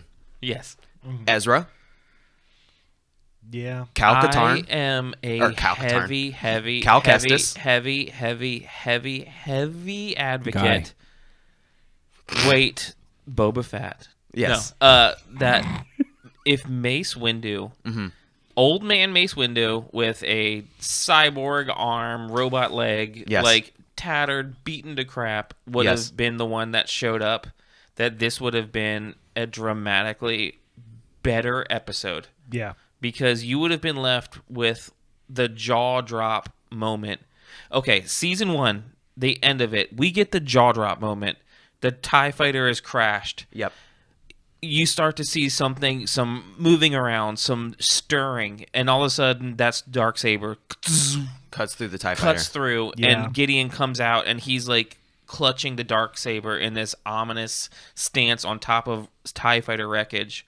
And you're just like, holy crap, what is going to happen next season? Yeah.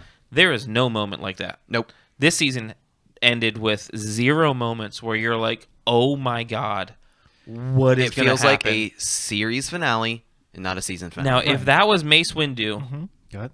that ended instead of Luke, if you get the head or you get the cloak pulled off, like if the whole security footage thing was the black and white that we saw of Luke, yeah, and we never got like the cut to the color where it's live action, but if you were watching it all happen on black and white where you can't see the saber color, yeah, and then all of a sudden those doors opened and you saw a purple saber, how much more like would have been it would have been like, awesome. It would have had a much greater like mental, I don't even know what the word is, like it would have like rocked mind blown everything. Yeah, you would have lost your mind. Yeah, I just think that would've. it would have been a way more interesting choice. It would have been a new choice. It would have been not that, we know Luke's alive. Yeah, we know he's around. Yeah. But this is a Jedi who had a connection with Grogu. We knew that they were together in the Jedi Temple. Yeah. Like, if he reached out to anybody, wouldn't it have kind of made sense that this person who already knew him would have picked up on it too? Yeah. This is all a moot point because it didn't happen. Right. I just think it would have been... I think the disappointment, the slight disappointment comes in because we know where Luke's going to end up. We know because of the sequel trilogy where the and we don't see Grogu. We literally have the start and the ending of his entire story. I don't care about the middle anymore. So if it would have been somebody different, it would have given us more of an opportunity to learn about something more. It would have added some intrigue. If it was Mace Windu or it was Cal from Fallen Order or anybody else, we would have been Talon like, okay. Card. We would have been like, okay, well, what's their story? What's going on? We would have gotten more. Yeah. But are you reading the Darth Vader comics? Because if you are, then you're contradicting yourself by not wanting to know what Luke's middle story is when you're all in on what Darth Vader's middle story is, and you already know how that ends. I have not read all of them. I'm like intermittent in them. Luke already has a generous middle story. He has 2 comic lines, once again, which I have read, and he's also in the Battlefront 2 game. So, once again, a lot of this stems from, in my opinion, is Last Jedi haters who didn't appreciate how, quote, Luke was treated in that movie. And they want this. Me personally, I do not understand this. We have an amazing Luke at the end of Return of the Jedi. He literally defeats one of the strongest Sith Lords in Star Wars canon. Taking his rightful place as the new Sith Lord. But that's not good enough, right? Because my dude dies. Save him at the end. Because he dies in Return or Last Jedi, right? He dies. We need more. Luke is also amazing in Star Wars Battlefront 2, and that's a canon storyline. We literally only got a minute of Luke swinging around his lightsaber. To me, if everybody wants this amazing Grand Jedi Master Luke that nobody wants to admit, which is, hey guys, I know the EU. We didn't get Luke transcending the Force. We didn't get Grandmaster Luke rebuilding the Jedi Order. That's what we want. Playing with the dark side. We didn't get all of those things that we know. Newsflash, that's also not what happened in this episode. No. Luke swung his lightsaber for about a minute. That's it. I'm not trying to take away. I'm trying to give some perspective. If we want a couple of scenes where people are swinging around lightsabers, it's perfectly fine. But more depth and more storytelling, in my opinion, would have been another Jedi choice. It's coming next. And it probably is. And once again, Justin, we have to take a back seat as far as we've said this multiple times. We are looking at this episode in a vacuum. We still don't know what season 3 is. And now with this whole yeah. Disney Insider thing that they're exploring this timeline specifically heavily, yeah. it could be like Matt kind of has said, there's a lot of other vehicles in the exact same time frame that we've already set up with Ahsoka and with the new Rangers show. Yeah.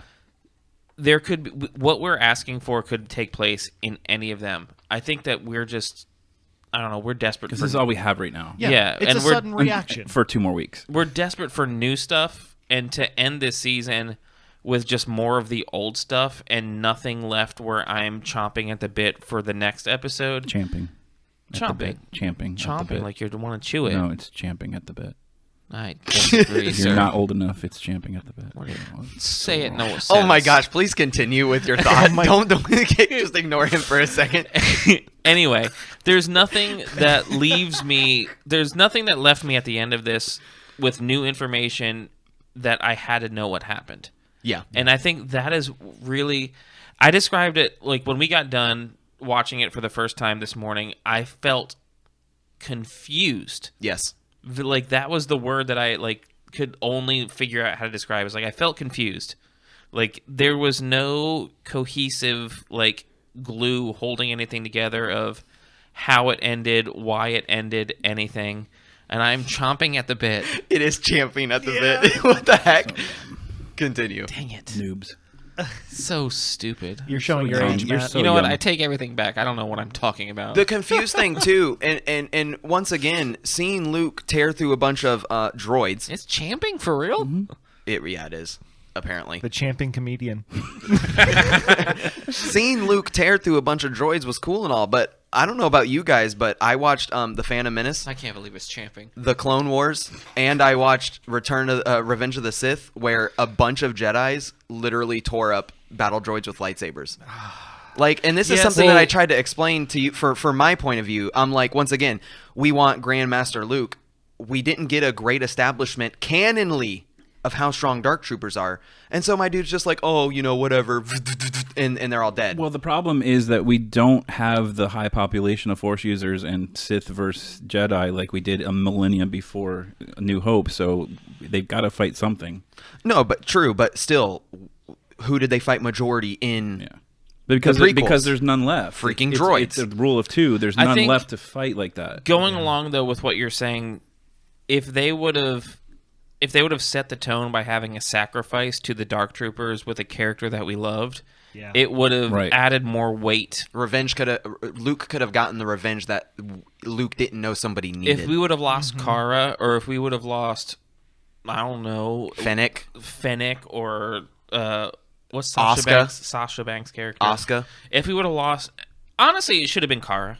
Because her Axe acting, Wolves is apparently her acting dead was already. Kara's acting was already dead. We may as well killed off the character too. I am not going to go along with this theory. I will watch Force Ghost Kara reappear. Oh my god. But no, like she like if we would have lost a character that we've had since season 1, Yeah. If Beef Karga would have been in this lineup and he old man sacrificed himself Why are you trying to kill him? because He's right. We had the Quill sacrifice. I wouldn't say sacrifice, but Quill did die. and we lost IG-11 Yeah. sacrifice himself. We Like, had some big players get taken off the board, and none of that really happened this we had season. no loss this entire I think season. we're gonna have to wait to see how it plays out because there has to be Yeah. a reason why this ending was the way it is. And I'm not going to doubt Dave and Exactly. John. That is Yeah. what I will say. I might not agree with a few of the choices, but in the long run, if I look at the show when it is finished, I strongly doubt that I will disagree with, or not disagree. I will dislike this as a whole when it's finished. Yeah. still liked the episode. Final Yeah, thoughts. I kind of If you blindly like something, then you already have a problem. You have to be able to pick out. And look Pluses and below the minuses. surface. Absolutely. Yeah, and it's not something. I feel like there are two camps of people, and we talked about this off air. Camping comedian. Yes, there are moviegoers and show watchers who watch for pure entertainment. Mm-hmm. Nothing wrong with that. Storytelling, though, has tropes, as Wesley brought out in our last episode. Shakespearean aspects, bloodlines, family ties. There are things in storytelling that a lot of people want to look past because they simply they don't even or it goes over their head. Yeah. They're not looking for anything below surface. And they want that lightsaber swinging on screen. Like some of the foreshadowing in Empire that we've been talking about, which we're probably going to have like a full episode on. We are doing character dives next. Yeah. Because I just noticed something in Empire the other day. I've seen that movie 100 times. I'm not going to get into it. We're not going to get into it, but there's little things that happen in these movies, even in The Last Jedi, that if you're not looking for it, it's just over your head. But when you actually are rewatching it and you're seeing these movies, the little pieces that, if you pay attention, are telling a story silently. Yeah. I don't know where we were going with that. Just that season 2, I enjoyed it as a whole. We will be doing a season 2 recap. That's where we were. Yeah. This episode was awesome. It was awesome to see. Let's just round table real quick. CGI Luke for me was absolutely amazing until the last scene where we get that close up on his face. That deep faking was a little bit off. We obviously knew this was going to be on the table because of Leia and Tarkin. We've talked about it on the podcast before, and it's confirmed it's not his voice. Yeah. I didn't mind it at all. I think they got really close. Mark Hamill really close. Got a credit because they used his likeness, but the credit was not for the voice acting. Yeah. I think they did a decent job getting the voice for the most part on most of the lines. I think the voice was better than the look. The CG, we were talking, I think that in some of the cutscenes in Battlefront 2, it looked more like the Luke from Return of the Jedi or post recently he looked like the manifestation of his hologram from Return of the Jedi.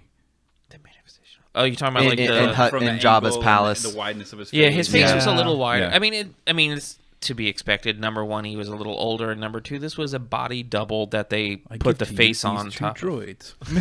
I present to you these 2 droids. What? What did he say? I think it did good. I think the CGI was good. I think until that last scene where it looked like his face was made of silly putty.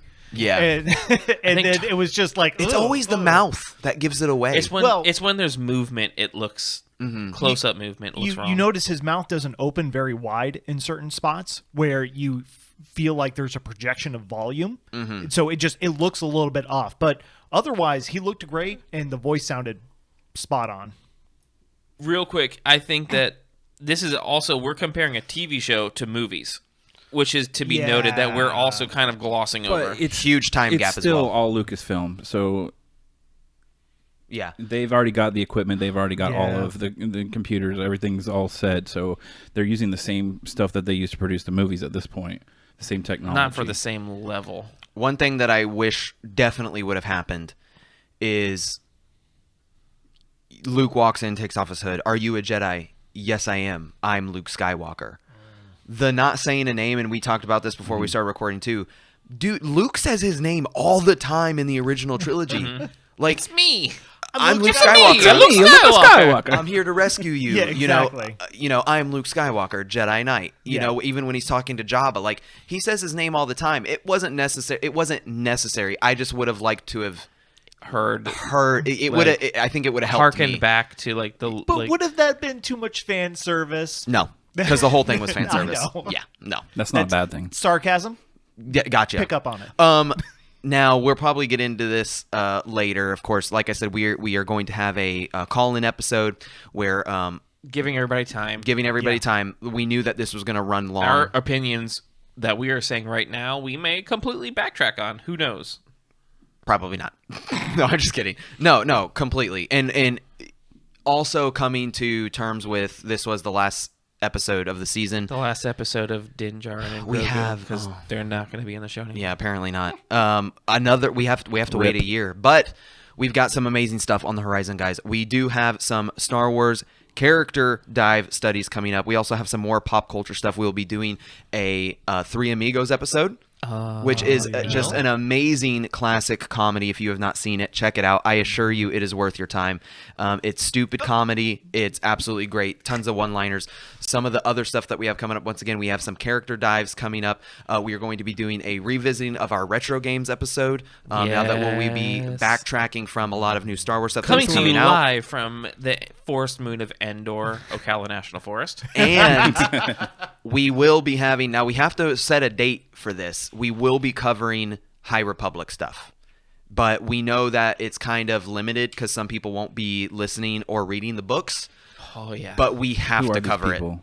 it. Quite a few, but not everybody's into the books. But we will be covering Some people that. might not want to read it, but want to hear what's going on. So And Bad Batch is coming out soon. Bad Batch is coming out in the beginning half of next year. Tamora Morrison back at it. Back at it again, guys.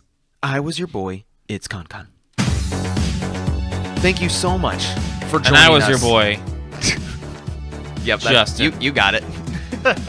And The casual kid. and I was your boy, the Camping Comedian, at Camping Comedian on Twitter. listen. Follow. It was for your jokes. boys, my line.